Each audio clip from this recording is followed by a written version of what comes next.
الحمد لله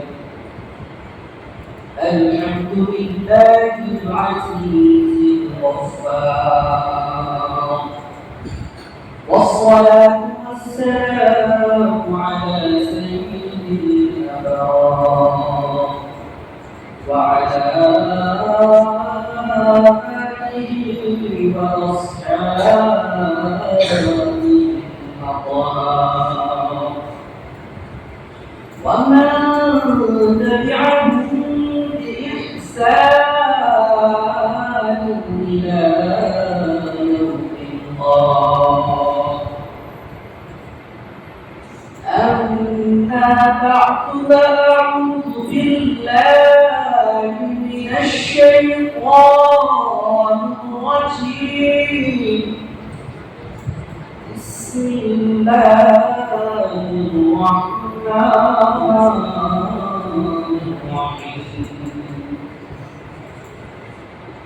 يا أيها الناس اتقوا ربكم الذي خلقكم من نفس واحدة وخلق منها زوجها وبث منهما رجالا كثيرا ونساء واتقوا الله الذي تساءلون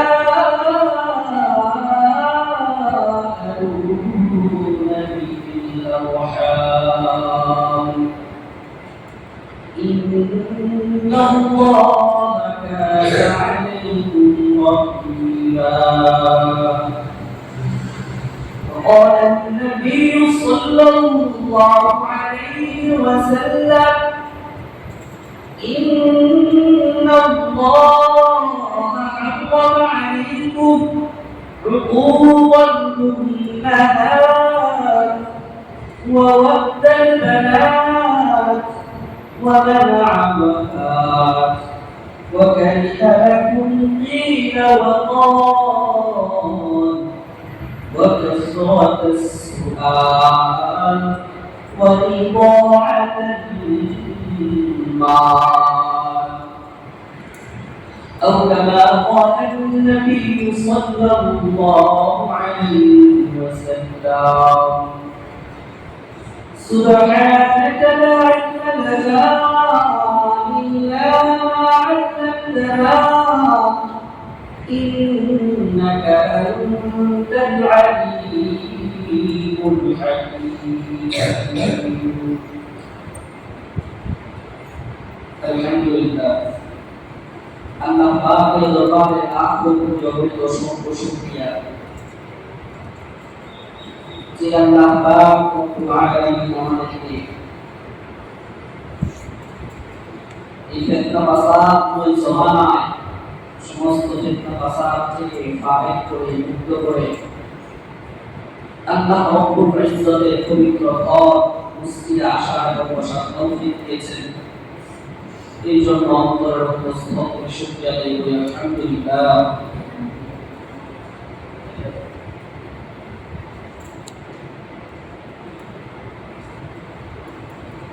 সাড়ে 1400 বছর পূর্বে ইসলাম আসার আগে পৃথিবীটা অন্ধকারাচ্ছন্ন পৃথিবী ছিল, সভ্যতাহীন পৃথিবী ছিল, মানবতা বিরোধী পৃথিবী ছিল। আল্লাহ পাক রব্বুল আলামিন হযরত মুহাম্মদ মুস্তাফা সাল্লাল্লাহু আলাইহি ওয়াসাল্লামকে বিশ্ববাসীর জন্য রহমত স্বরূপ হিসেবে প্রেরণ করে সেই জাহিলিয়াতের জমানাকে এক স্বর্ণযুগে পরিণত করেছিলেন। সেই জাহিলি জমানায় মানুষকে মানুষ মনে করা হতো না, কোনো ধরনের সভ্যতা ছিল না। খুন খারাপ ফিতনা ফাসাদ থেকে শুরু করে এমন কোনো ধরনের অপরাধ ছিল না যা তারা করত।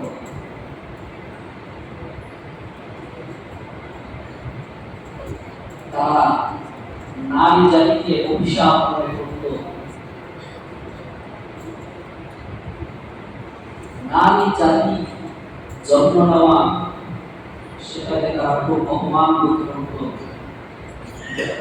ইসলাম পূর্বে নারীদেরকে খুব প্রতিপন্ন করা হতো। নারীদের কোনো মূল্যায়ন ছিল না,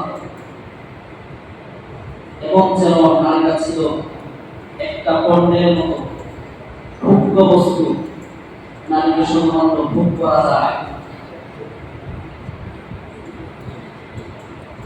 ইসলাম পূর্ব নারী জাতির অবস্থা খুব ভয়াবহ ছিল। সংক্ষেপে আমরা ইসলাম পূর্বে নারী জাতিদের কি ধরনের ভয়ঙ্কর রূপ ছিল সেটা আমরা জেনে নিব। আরব সভ্যতায় জাহিলিয়াতের জামানায় অন্ধকারাচ্ছন্ন পৃথিবীতে আল্লাহ রাসূল সাল্লাল্লাহু আলাইহি ওয়াসাল্লাম এই পৃথিবীতে আগমন করার পূর্বে কন্যা সন্তানকে তারা অভিশাপ করে করত।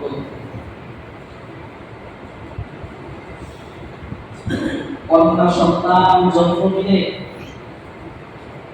যে পিতা কন্যাকে জন্ম দিত সে অপমানের ভয়ে সমাজের মুখ দেখাইতে পারত না।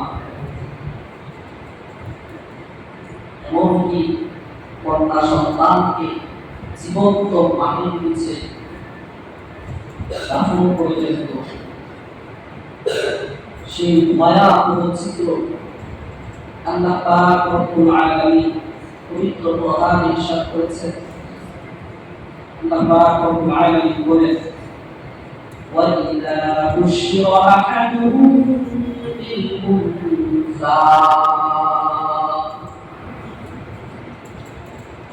যখন রবজাতির কাউকে সুসংবাদ দেওয়া হতো, বিল-উনসা, কন্যা সন্তান জন্ম নেওয়ার সুসংবাদ যখন আরব জাতিকে দেওয়া হতো, ظَلَّ وَجْهُهُ مُسْوَدًّا وَهُوَ كَظِيمٌ, তখন সেই আরব জাতির চেহারা একেবারে কালো বর্ণ হয়ে যেত। وَهُوَ كَظِيمٌ, এবং তারা মনে মনে খুব দুঃখ পাইত, খুব চিন্তায় থাকত।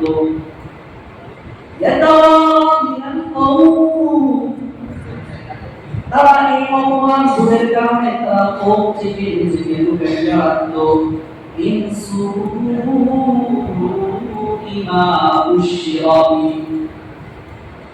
আল্লাহ রাব্বুল আলামিন বলতেছেন, কন্যা সন্তানের যখন সুসংবাদ দেওয়া হতো, সেই কন্যা সন্তান জন্ম দেওয়ার সুসংবাদটাকে সেই আরব জাতি অপমান বোধ মনে করিনা, হীন কাজ মনে করে, অপমান বোধ মনে করে তারা কোপ থেকে নিজেকে লুকিয়ে রাখত।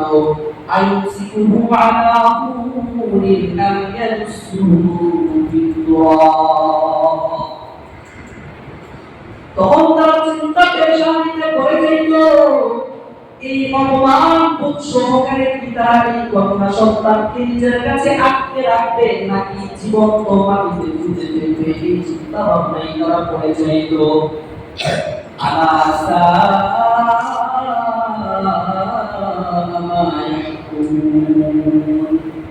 আল্লাহ রব্বুল আলামিন বলেন, আরব জাতিরা এই যে চিন্তা ধারণা তারা করত, এই যে সিদ্ধান্তটা তারা নিত, একটা কন্যা সন্তানের সুসংবাদটাকে তারা দুঃসংবাদ হিসাবে নিত। এবং কেউ কেউ কন্যা সন্তানকে জীবন্ত মাটির নিচে পুঁতে ফেলত। এটা খুব মন্দ কাজ। আরব সমাজের চিত্র ছিল। আল্লাহ রাসূল সাল্লাল্লাহু আলাইহি ওয়াসাল্লাম দুনিয়াতে আসার আগে, ইসলাম দুনিয়াতে আসার আগে নারীদের চিত্র ছিল নারীদেরকে জীবন্ত মাটির নিচে পুঁতে ফেলা হতো। নারী জাতি যত্ন নেওয়াকে নিজের জন্য অপমান বোধ মনে করত। এটা গেল আরব জাতি। ইসলামের পূর্বে নারীদের নিয়ে তাদের অবস্থাটা কেমন ছিল এটা হচ্ছে। আমরা যদি মিশরের দিকে তাকাই তাহলে আমরা মিশরে দেখতে পাই মিশরের নীল নদে জোয়ার ভাটা আসার জন্য একজন সুন্দর কুমারী রমণীকে সাজিয়ে গুছিয়ে সেই নীল নদে পাঠানো হইত, নীল নদে উৎসর্গ করা হইত। তারা মনে করত নীল নদের মধ্যে একজন সুন্দর যুবতী রমণীকে যদি সাজিয়ে গুছিয়ে উৎসর্গ করা হয় তাহলে নীল নদে পানি আসবে। ইসলাম আয়েশা হযরত ওমর রাদিয়াল্লাহু তাআলা আনহুর জামানায় যখন ইসলাম মিশরে ছড়িয়ে পড়ল তখন এই সভ্যতার বিলুপ্তি ঘটেছে। সেই ইতিহাসে যাব না, সেই ইতিহাসে অন্যদিকে চলে যাব। বলতেছিলাম মিশরের সভ্যতায় নারীদেরকে উৎসর্গ করে ফেলত নীল নদের মধ্যে।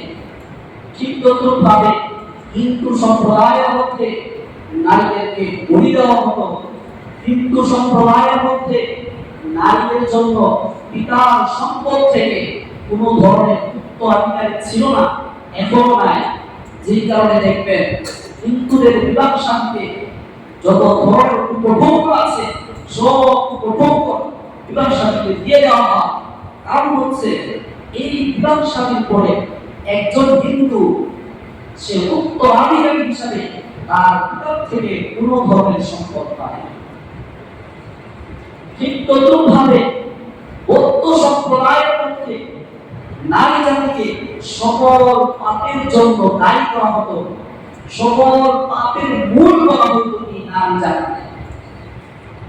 ইয়াহুদি সম্প্রদায়ের মধ্যে ইয়াহুদি সম্প্রদায় তারা মনে করত যে একজন সতী নারীর চেয়ে একজন পাপিষ্ঠ পুরুষ কত গুণে ভালো।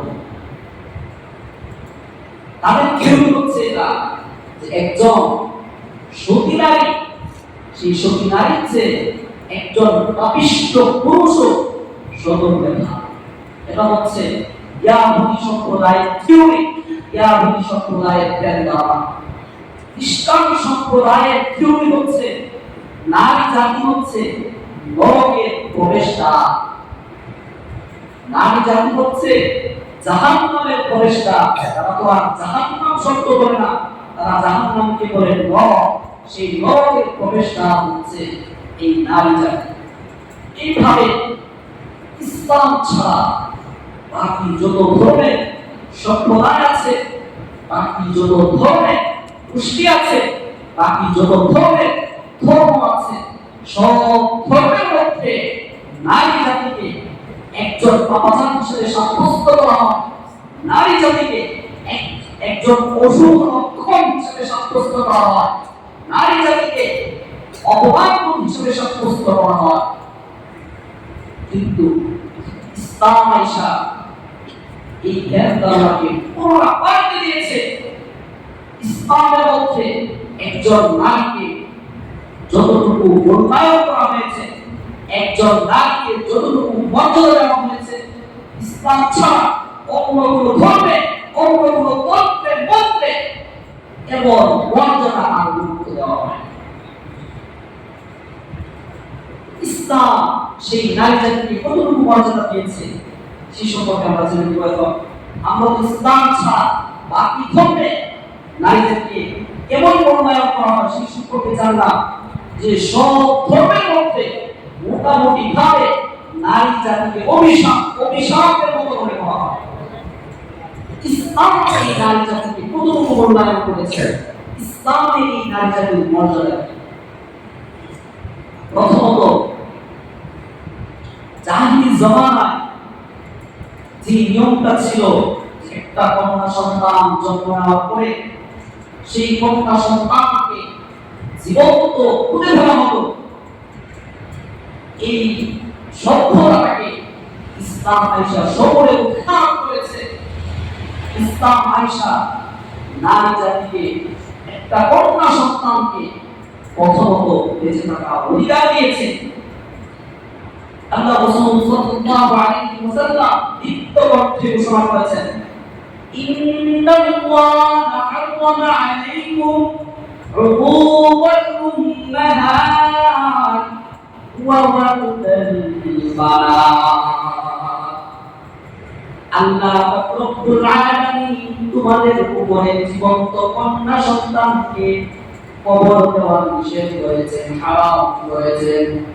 এ আমার জাতি, তোমরা যারা তোমাদের কন্যা সন্তানকে জীবন্ত মাটির নিচে কবর দিয়ে দাও, ইসলাম আয়েশা তোমাদের সেই ধর্ম আর রীতিনীতিকে পরিবর্তন করে দিয়েছে।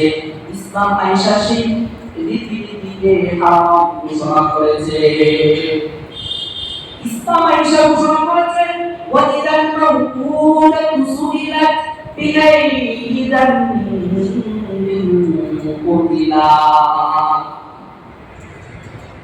ইসলাম আয়েশা ঘোষণা করেছে, তুমি যে আজকে একটা কন্যা সন্তানকে জীবন্ত মাটির নিচে পুঁতে ফেলো, তুমি চাইলে দেখো সেই হাসরের ময়দানে সেই জীবন্ত কন্যা সন্তানকে জিজ্ঞাসা করা হবে, বিআইয়ি যামবিন কুতিলাত, তাকে কোন অপরাধে হত্যা করা হয়েছিল।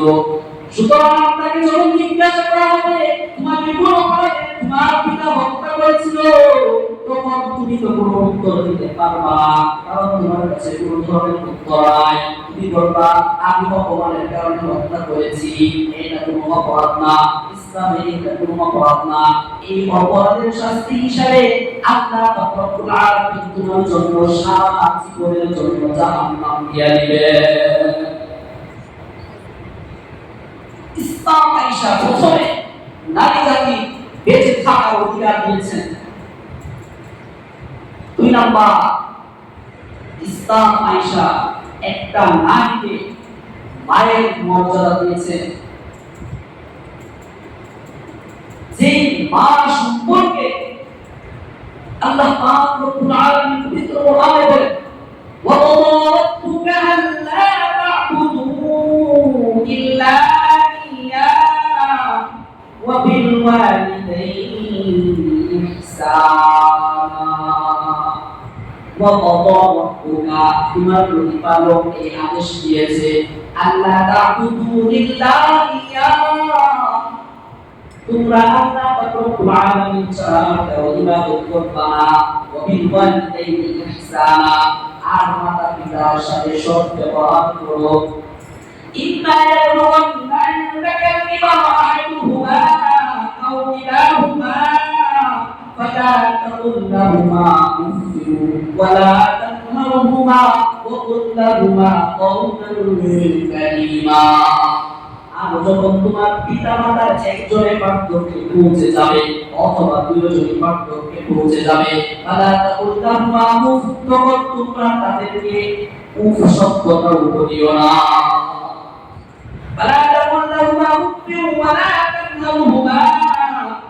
পিতা মাতা বয়স হয়ে যাওয়ার পরে বয়সের পার্থক্যের কারণে অনেক সময় গালিগালাজ করে, অনেক সময় বকাঝকা করে, সেই বকাঝকার পরিপ্রেক্ষিতে ইসলামে ঘোষণা করেছে একটা উফ শব্দ পর্যন্ত সেই পিতা মাতার সাথে করা যাবে না। ওয়ালা তানহারহুমা, এবং তোমরা তাদেরকে ধমক পর্যন্ত দিতে পারবে না। وقل لهما قولا كريما, তাদের সাথে তোমরা ভালো আচরণ করো, নরম আচরণ করো, আর তাদের জন্য বিখ্যাত দোয়াটা করো, রব্বিরহামহুমা কামা রাব্বায়ানি সগীরা। ইসলাম আয়েশা একটা নারীকে মা হিসাবে সম্মান কতটুকু দিয়েছেন, ইসলাম আয়েশা একটা নারীকে মা হিসাবে কতটুকু সম্মান দিয়েছেন ভালোভাবে শুনেন। আল্লাহ রাসূল সাল্লাল্লাহু আলাইহি ওয়াসাল্লাম বলেন, আল-জান্নাতু তাহতা আকদামিল উম্মাহাত, মায়ের পায়ের নিচে সন্তানের বেশ। আর অন্য ধর্মের মধ্যে এই নারী জাতিকে অভিশাপ মনে করা হইতো, অপমান মনে করা হইতো। আর ইসলাম আয়েশা এই সেম নারীকে মায়ের মর্যাদা দিয়ে ঘোষণা করেছে এই মায়ের পায়ের নিচে সন্তানের দেহে